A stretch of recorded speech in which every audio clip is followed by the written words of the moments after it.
Pour raconter cette histoire, vous nous apportez finalement votre regard, mais ce regard-là, il s'appuie sur des recherches, vous avez rencontré des gens, vous avez fait des recherches sur Internet, vous avez beaucoup lu. Voilà, je n'ai rencontré personne, hein, je n'avais absolument pas envie d'aller m'insérer comme ça dans la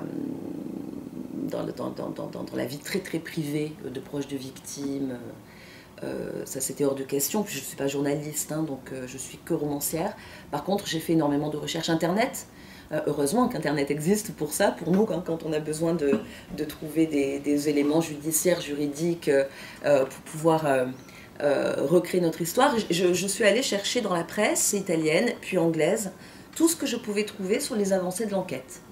Et j'ai reconstitué, jour après jour, pour les premiers jours de Gloria d'ailleurs, heure après heure, j'ai reconstitué qui était venu faire un témoignage au commissariat, qui était venu, témoignage vrai ou faux, bon voilà, comment, les perquisitions, est-ce qu'elles ont été faites, est-ce qu'elles n'ont pas été faites, qui avait donné l'ordre, etc.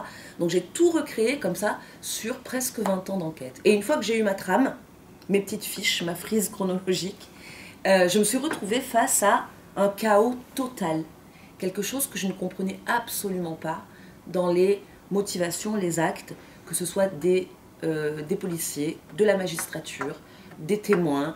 Et là, je me suis dit, bon, cette gamine qui a disparu, je ne peux pas supporter qu'elle ait disparu à cause du chaos, d'une manière comme ça complètement gratuite. Il n'y a pas de gratuité là derrière. À moi, romancière, de reconstituer, d'essayer de chercher dans tous les protagonistes toutes les motivations qui ont pu amener à ce gâchis, à cette horreur totale, qui ont amené une famille à réclamer à haut cri le corps de leur fille pendant 17 ans. Notre société, on le voit encore avec votre histoire, est extrêmement violente. Est-ce que c'est aussi une façon pour vous, en tant que romancière, quand vous travaillez sur un tel sujet, d'appréhender un peu mieux la violence ? On cherche tous à appréhender la violence, on cherche tous à savoir pourquoi elle explose à un certain moment, pourquoi on l'a tous en nous, pourquoi elle peut se libérer. Je l'avais fait dans Je tue les enfants français dans les jardins, où j'ai essayé de créer un paysage psychologique d'une jeune femme et d'essayer de montrer au lecteur comment on peut, en étant tout à fait normal, mais en étant offensé et humilié au quotidien, comment on peut sortir de soi et comment on peut passer à un passage à l'acte criminel. C'est un peu ça que j'analyse aussi dans Prendre Lily, Prendre Gloria.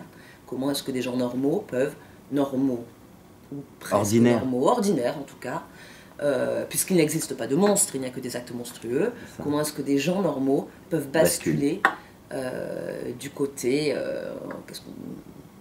du mal, obscur de la force, ça du côté obscur de la force, ça me rappeler la frénésie Star Wars.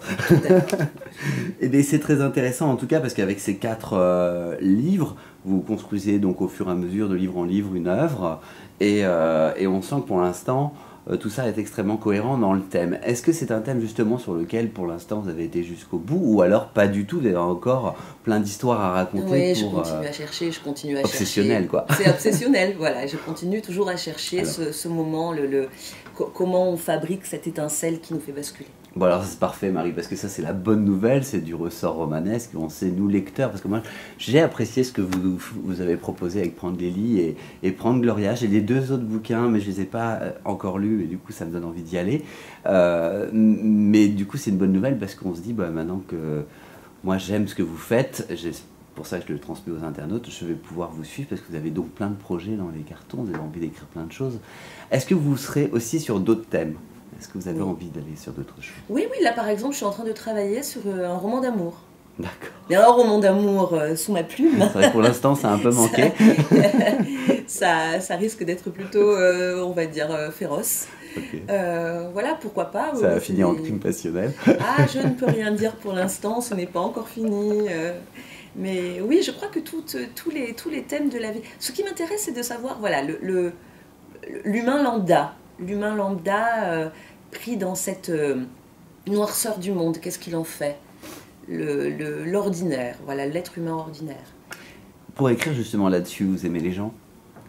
Je crois qu'il faut quand même les aimer un peu, oui. En tout cas, beaucoup les observer, les analyser. Et oui, bien sûr, j'aime les gens.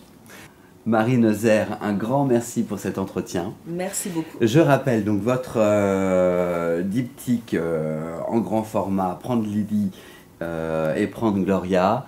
Prendre Gloria, c'est surtout l'actualité qui est disponible donc à partir du 14 janvier en librairie aux éditions Fleuve Noir. Et on peut déjà trouver Prendre Lily en grand format, mais aussi en poche, parce que je sais qu'il va y avoir une sortie simultanée.